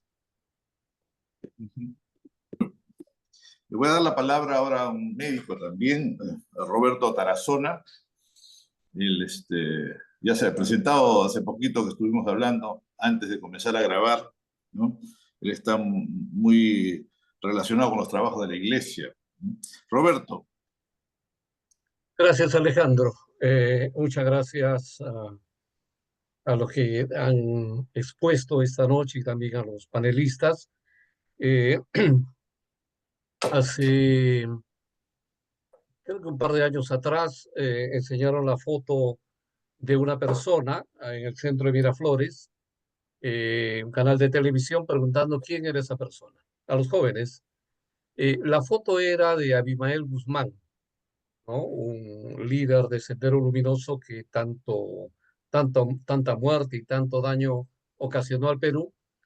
Y de 10 jóvenes, 9 decían que era un cantante, que era un artista, que era García Márquez. Y eso trae a colación a lo que Pablo decía, ¿no? Esta suerte de no olvidar lo que hemos vivido, lo que se ha vivido, de aprender de ella y cómo no, de generar también una nueva cultura, también la nueva forma de percibirnos, de construir democracia, institución, ciudadanía, de que afecte significativamente nuestra vida personal, social, eclesial, en términos generales, ¿no? Digo esto porque este simposio tiene también como un elemento de convocatoria el de preguntarnos qué cambio han sucedido, el COVID, qué cambio ha generado, ¿no? Y en relación a ello, permítame compartir una pregunta a los expositores o al panel o al que quiera participar, si tiene a bien considerar la pregunta, es el preguntarnos qué cambios han ocurrido y que deberían preocuparnos para seguir trabajando en ellos, o qué signos de esperanza o qué cambios positivos han habido que tenemos que seguir trabajando en los profesionales de la salud, ¿no? En los alumnos de pregrado de las ciencias de la salud, en la sociedad, en las autoridades del sector salud, qué cambios han ocurrido que deberíamos, mirando críticamente, mirando con un sentido esperanzador, pero también profundamente crítico de lo que hemos vivido, centrando en las personas y en el bien común, de manera que profesionales de la salud, alumnos que se están formando en ella, autoridades del sector y la misma sociedad debamos considerar como lecciones aprendidas o como temas que deberían preocuparnos. Esto es, Alejandro. Gracias.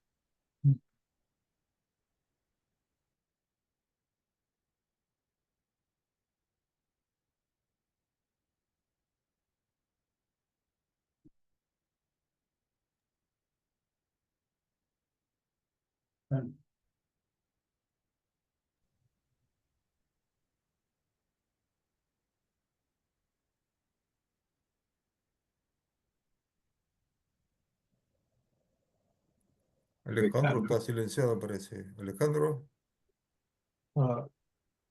Sino que me permitan, Alejandro, ¿me permites reabrir los comentarios? Que hable Eduardo Gotuso.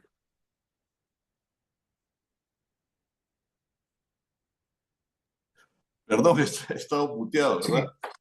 He estado muteado. Ya. ¿Alguien intervino? ¿Alguien intervino? ¿Puede repetir, por favor, lo que dijo? Eduardo Gotuso te estaba pidiendo reabrir los comentarios desde su lado. Perfecto, Yo quisiera, perfecto. yo quisiera, antes de que Eduardo intervenga, hacer solamente una reflexión que me queda, ¿no? Después de escuchar eh, esta poliédrica forma de ver el problema en que nos embargamos. Eh, a mí me correspondió estar en mi puesto de trabajo. No dejé de ir un solo día a la clínica, ¿no? En principio, la dirección de la clínica, porque yo ya acababa de cumplir los 60 años, me dijo que era prudente que no fuera. Pero en lo personal, a mí me parecía que si estaba encargado de un grupo de 54 personas que iban a estar ahí trabajando día a día, no me parecía correcto no estar al lado de ellos. Me parece que desde el lado médico y desde el lado asistencial, vamos a decir, no médico, porque como dijo Eduardo Botuso, yo personalmente lo he constatado, nosotros en mi servicio éramos 8 médicos y el resto eran tecnólogos, ¿no? Los que toman los estudios. Y inclusive hubieron muchos extranjeros, ¿no? Porque en el servicio en algún momento yo mismo incorporé venezolanos. Y creo que los problemas no se dieron a este nivel realmente. Soy testigo de excepción de la entrega y de cómo un poco lo que dijo Eduardo Botuso, nosotros no teníamos ni idea, pero ni idea de qué cosa era lo que estábamos enfrentando y manejando. Tuvimos que ir aprendiendo a montar caballo sobre el caballo, porque no había otra forma, ¿no? Y era una suerte de feedback permanente con lo que íbamos viendo en los pacientes que iban llegando. Y les digo que era ciertamente, como dijo también la doctora Miriam, en algún momento aterrador, ¿no? Porque no nos reconocíamos.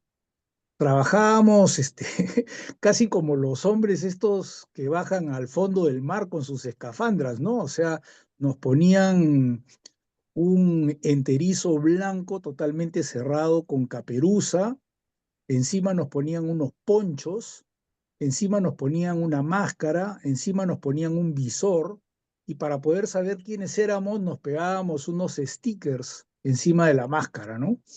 Y así trabajábamos horas y horas y horas. Y yo creo realmente que los problemas se dieron a otro nivel, ¿no?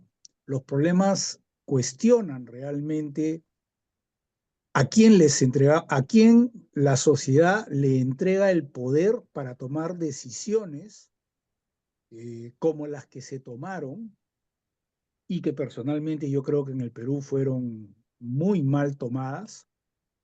No solo en el Perú, yo creo que en muchos sitios en el mundo se tomaron mal, pero nosotros acá, en lo personal, en el Perú, creo que hemos sido testigos de excepción de lo mal que se tomó, ¿no? Por ejemplo, cuando nos encerraron, que para mí eh, ahora lo puedo cuestionar, pero cuando a ti te encierran, usualmente es para implementar otras medidas. Sin embargo, esas otras medidas no se implementaron y luego nos soltaron.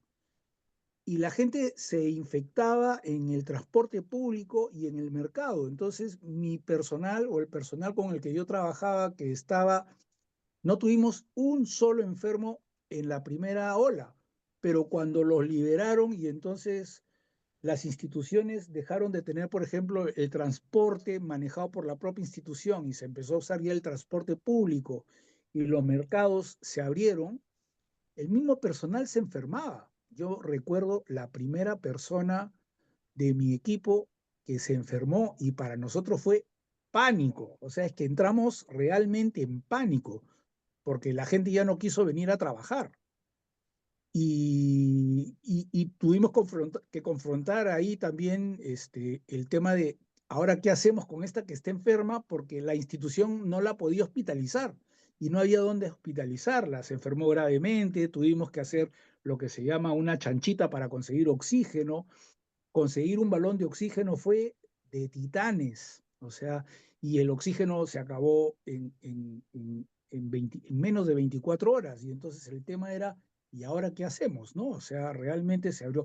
Entonces, a mí lo que me cuestiona realmente es qué cosa hacemos nosotros o cómo estamos entregando el poder o qué capacidad tenemos nosotros para cuestionar la forma como lo que aquí han dicho política. Yo creo que esa es una mala forma de usar el término, porque en general el ser humano por definición es político. Todos somos políticos. Lo que estamos hablando en todo caso es dentro de esa organización política quién ejerce el poder.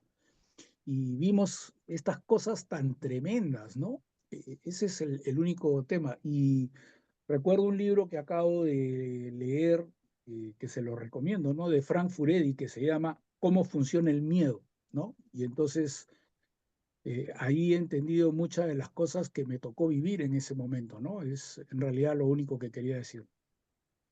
Muchas gracias, Juan Antonio, eres médico bioeticista.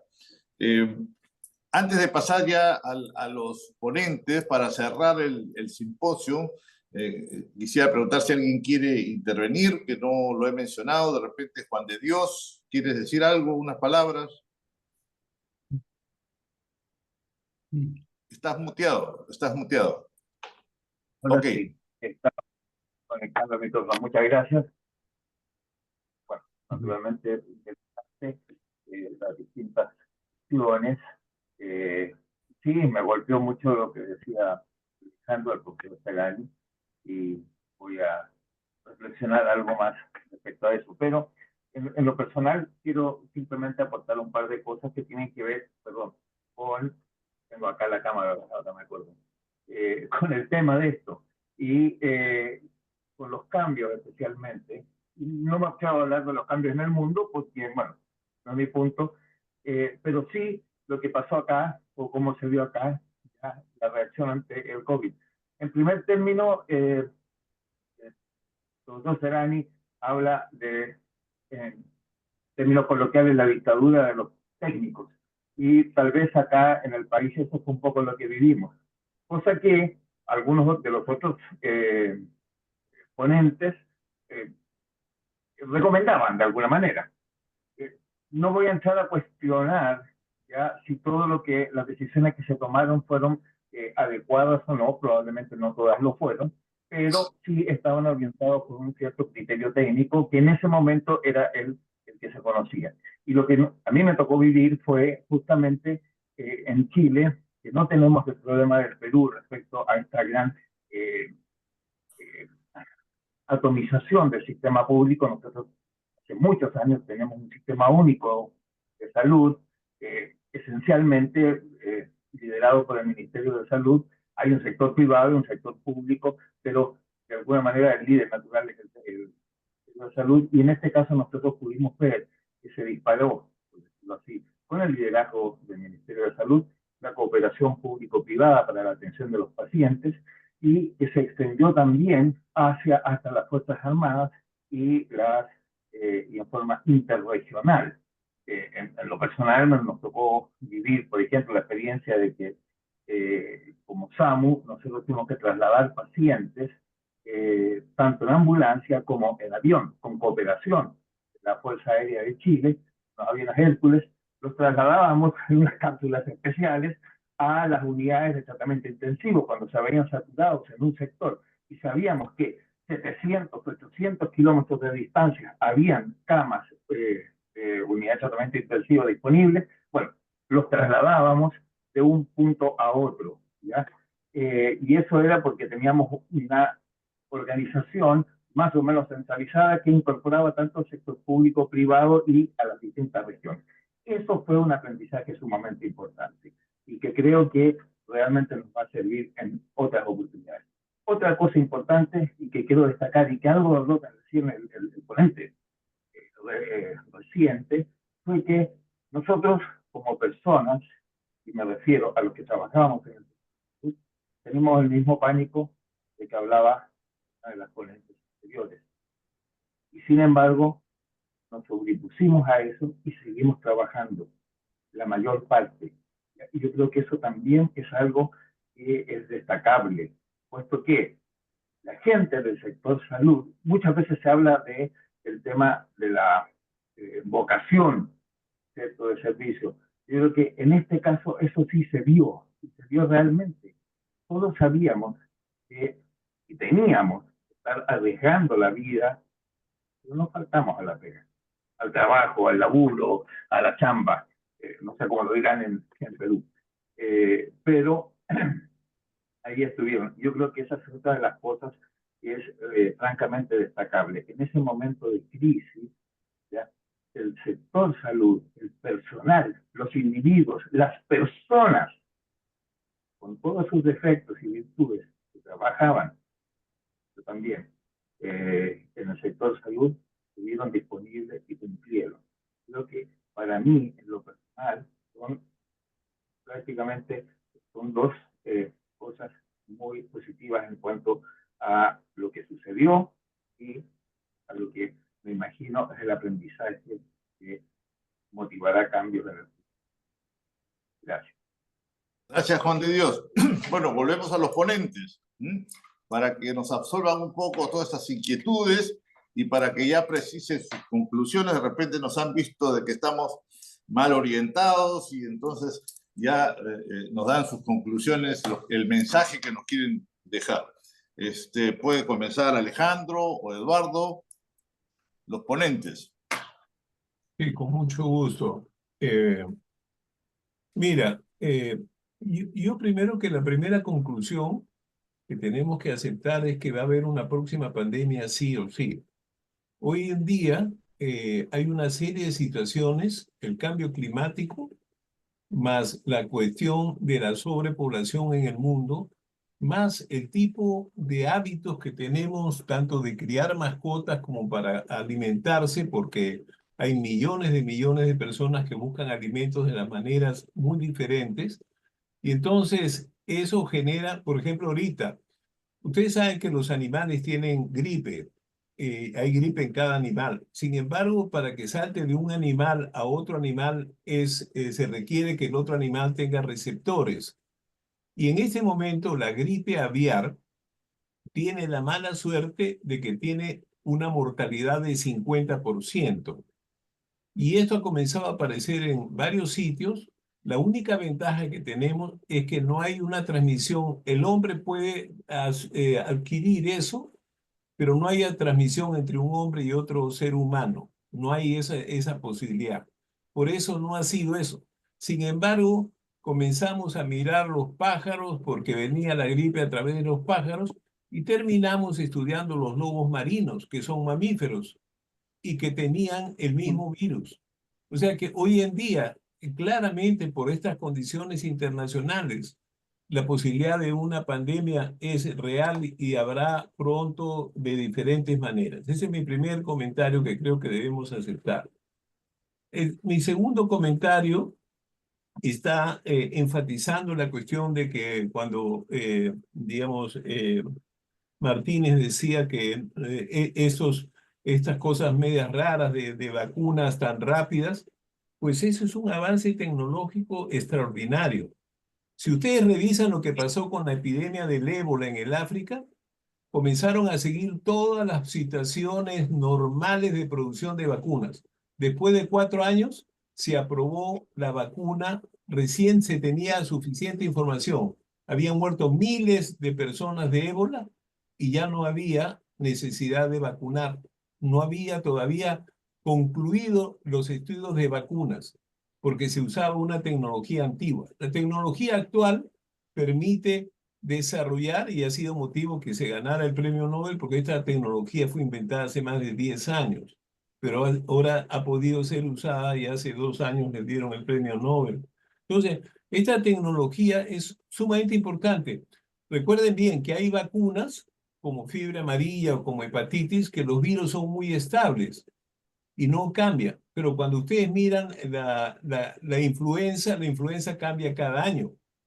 Y en segundo lugar, la protección de la vacuna influenza no es 100%. y la vacuna de fiebre tifoidea no es 100%, y la vacuna, el BCG para tuberculosis no es 100%. Es decir, existen muchas vacunas que ayudan, pero que no son 100% efectivas por diversos motivos. Eso no significa que no sirvan.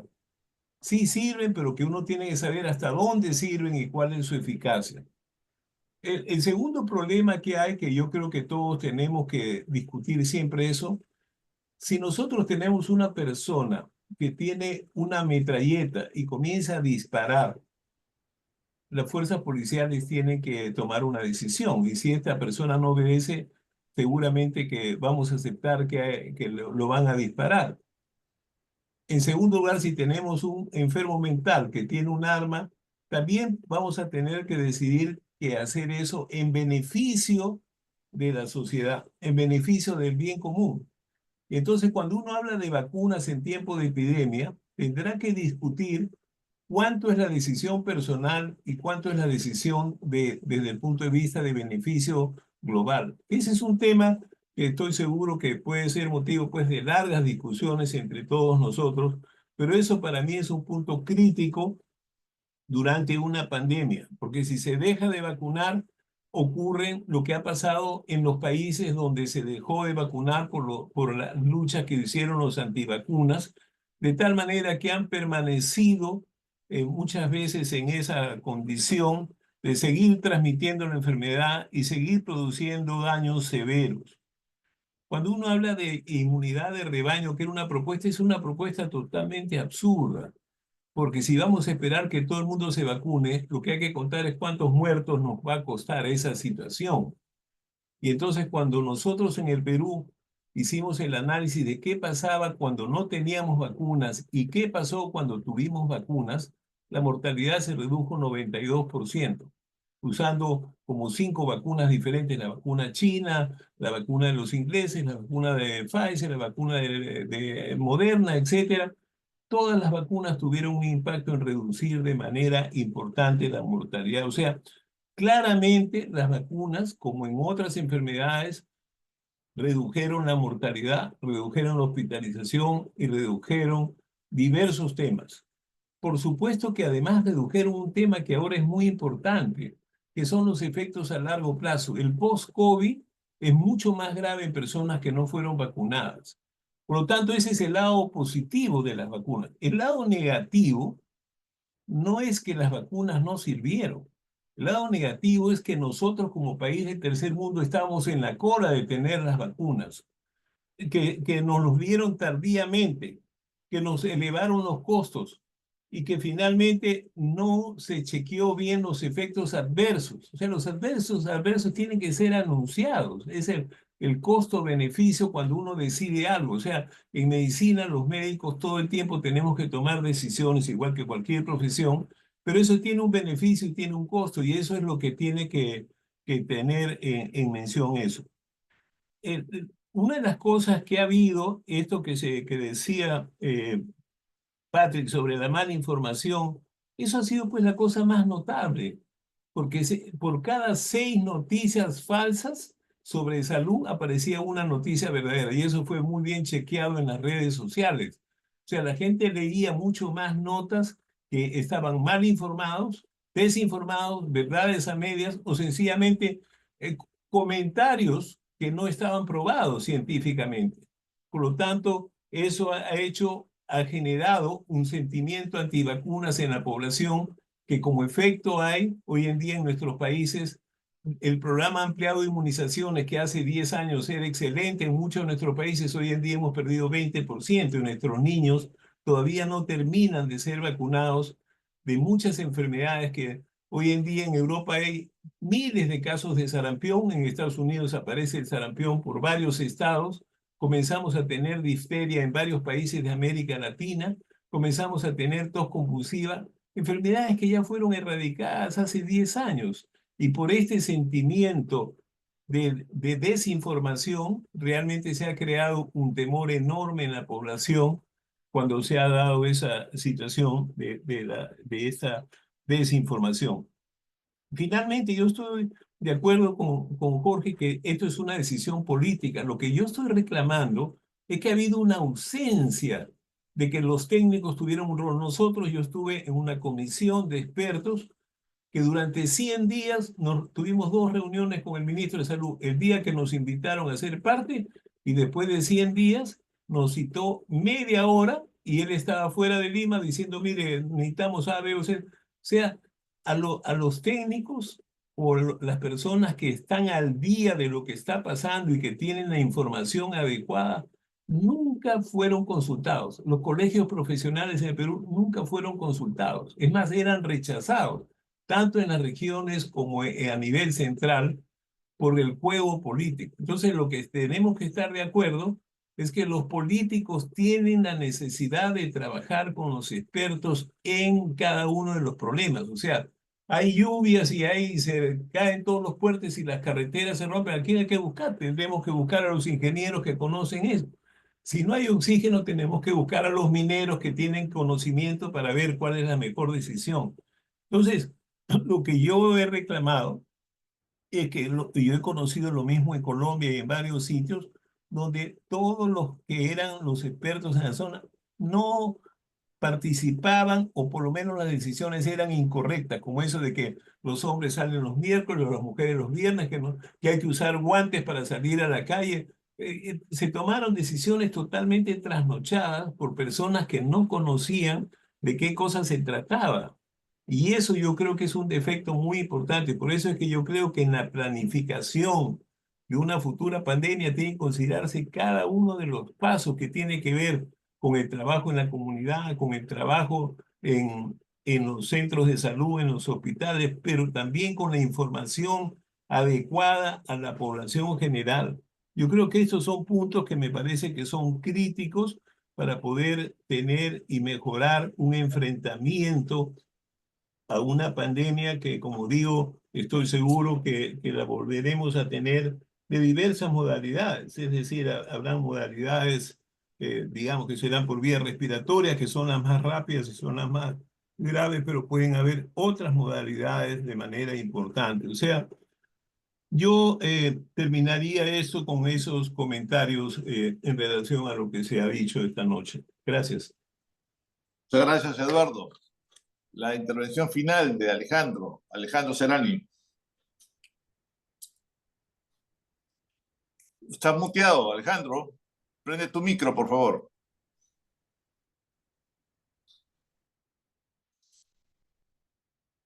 No has prendido. Ya. Ahí sí, perfecto. Gracias, buenas noches. A ver, brevemente algunas cosas que para decir qué cosas yo no dije y qué se dijo que yo dije, pero en fin. Yo no he dicho que haya habido una dictadura de los técnicos, digo que hubo una dictadura de los tecnócratas. Y no es lo mismo un tecnócrata que un técnico, porque el tecnócrata es un político. Y es un político que escucha lo que le conviene de los técnicos. Y en realidad a los técnicos los oye, pero no los escucha, sino que usa a los técnicos para cosas que él ya decide o que decide por otras razones. Entonces, yo en ningún caso tengo una aversión a la participación de científicos y técnicos en situaciones complejas que requieren la participación de científicos y técnicos. El tema es que el tecnócrata es un personaje peligrosísimo y que no es un técnico justamente. En fin, se podría discutir mucho de esto, pero esa es mi opinión. Yo no he hablado contra los técnicos, ni mucho menos. Lo que sí he hablado contra el tecnócrata, que el tecnócrata es un político que está imbuido de una ideología. Y esta ideología está omnipresente hoy en día en nuestra sociedad. Ya sea en el ámbito económico, ya sea en el ámbito político, ya sea en el ámbito universitario, y suma y sigue. Daría para otra reunión. En segundo lugar, mi querido amigo Jorge Martínez ha hecho mención de que yo sería antivacuna. No soy antivacuna. Yo creo que el médico no es ni antivacuna ni pro vacuna.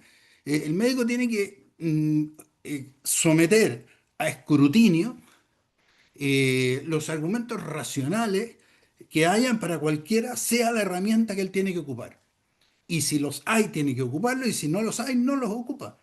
Por lo tanto, me resisto a ser clasificado como un antivacuna porque ejerzo mi sentido crítico en relación a mucho de lo que pasó con las vacunas. Y en esto tengo que decir algo que lo siento de alma, porque yo fui presidente de los comités de ética de la investigación científica, ya sea clínica o básica, durante muchos años en distintas universidades, en distintos hospitales. Y uno de los requisitos básicos, por decir así, cuando se analizaba un proyecto de investigación científica o un proyecto de aplicación médica, era que la información que se disponía era una información objetiva. ¿M? Y por lo tanto, l- yo diría prácticamente de oficio, la información proporcionada por los laboratorios era una información sospechosa y que tenía que ser examinada críticamente, si acaso había un verdadero respaldo objetivo detrás de eso o no. Y en ese sentido voy a decir algo que por lo menos yo lo viví personalmente. Para mí el principal factor de fake news en esta pandemia fueron los laboratorios. Nosotros les creímos a pie juntilla a los laboratorios y los laboratorios no son creíbles. A mí como médico, cuando era un joven médico, lo primero que me enseñaba mi profesor de medicina es que usted no le puede creer a los vendedores médicos. Si usted va a recetar medicamentos en función de lo que los vendedores médicos le dicen, entonces usted no es un médico que examina con juicio crítico las razones para recetar o no recetar un determinado medicamento. Entonces, yo diría que si hay algo que uno puede aprender en esta pandemia, es a tener libertad en el ejercicio de su inteligencia. Voy a decir algo que también lo pienso como verdadero, no se suele decir, pero si hay algo que se demostró en esta pandemia como eficaz, no fue el tema de las vacunas, no fue principalmente, si usted quiere, el tema de las vacunas. No descarto que pueda haber una utilidad. No lo descarto, pero tampoco lo aseguro porque no ha habido suficiente información independiente. Pero lo que sí se demostró es que lo que cambia la sobrevida de los pacientes es hacer buena medicina. Y eso que puede parecer de perogrullo es lo que muchas veces se impidió o se dificultó. Lo que acaba de decir el doctor Gotuzzo con respecto a la muerte de sus tres colegas es fundamental. O sea, yo tengo que disponer de oxígeno. Y eso no necesito pedirle a ningún laboratorio, a ningún país del otro mundo que me proporcione oxígeno. Y si no tengo oxígeno 99%, bueno, usaré el de 93% que seguro que le habría salvado la vida a esas personas. Eso es hacer buena medicina.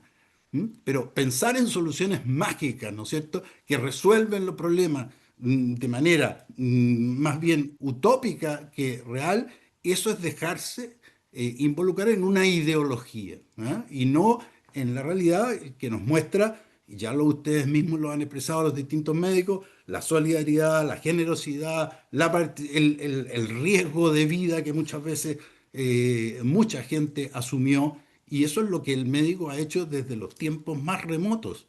Y lo va a tener que seguir haciendo, porque ninguna inteligencia artificial, ninguna vacuna le va a resolver a los médicos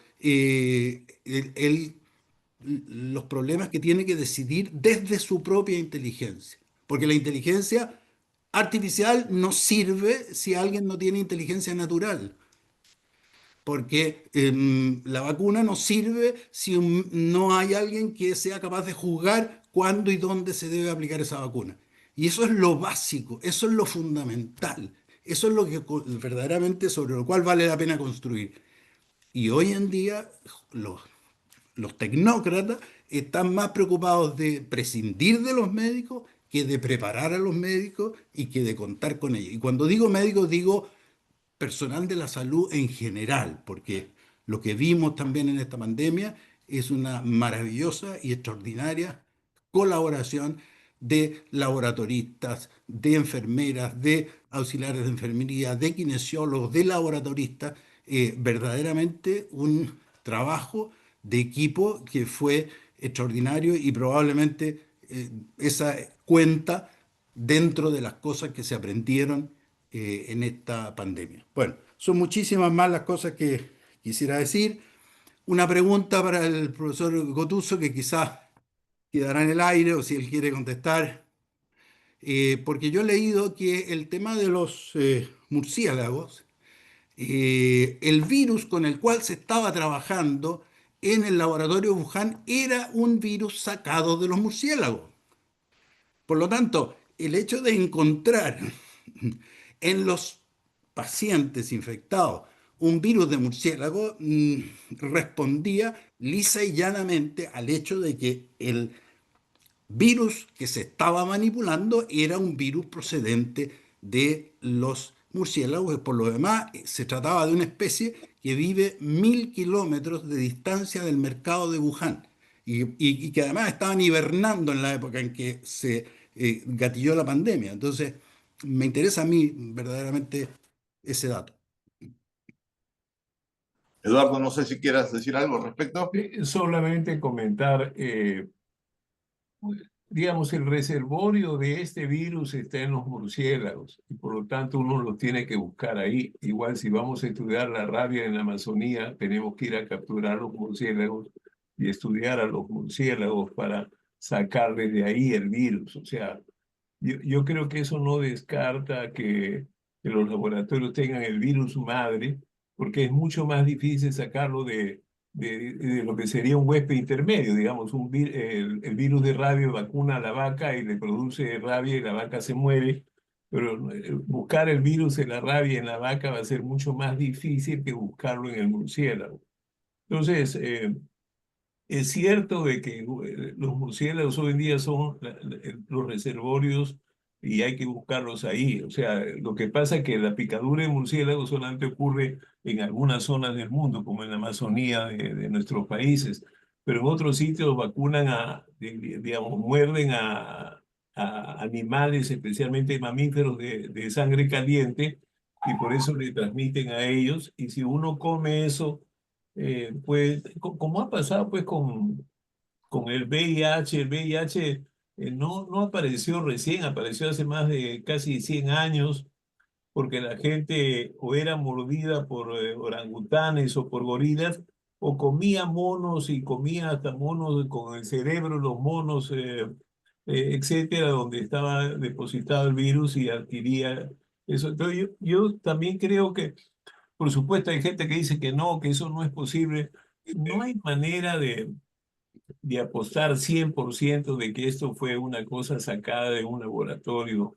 Yo no podría decir en contra, pero creo que hay suficientes argumentos para decir que es posible hasta ahora toda la explicación que se ha dado, pero no es fácil convencer a nadie cuando uno maneja eso, que siempre queda en la nebulosa de cómo probamos eso, ¿no? Esa es mi opinión. Gracias. Muchas gracias, Eduardo. Bueno, la Red Peruana de Bioética Personalista agradece inmensamente a nuestros ponentes, a todas las personas que han intervenido y a los que han asistido. Nosotros siempre recomendamos a toda la gente con la que hablamos y con la que tenemos comunicación es que vean el vídeo, no una vez, sino 2 o 3 veces. Yo para sacar mi resumen veo el vídeo 4 veces y cada vez me deleito más. Voy a hacer mi resumen como siempre, ponemos los nombres con las ideas que han expuesto, se los mandamos a los que han intervenido, a los ponentes, para que las revisen, para no digamos, decir cosas que no han querido decir. Y luego lo publicamos en la revista de la Asociación Clínica del Perú, que es una revista muy leída en el medio, en muchos ámbitos. Les agradezco muchísimo su presencia y estamos en contacto. Muchas gracias. Buenas noches, gracias a todos. Buenas noches. Gracias a todos. Muchas gracias.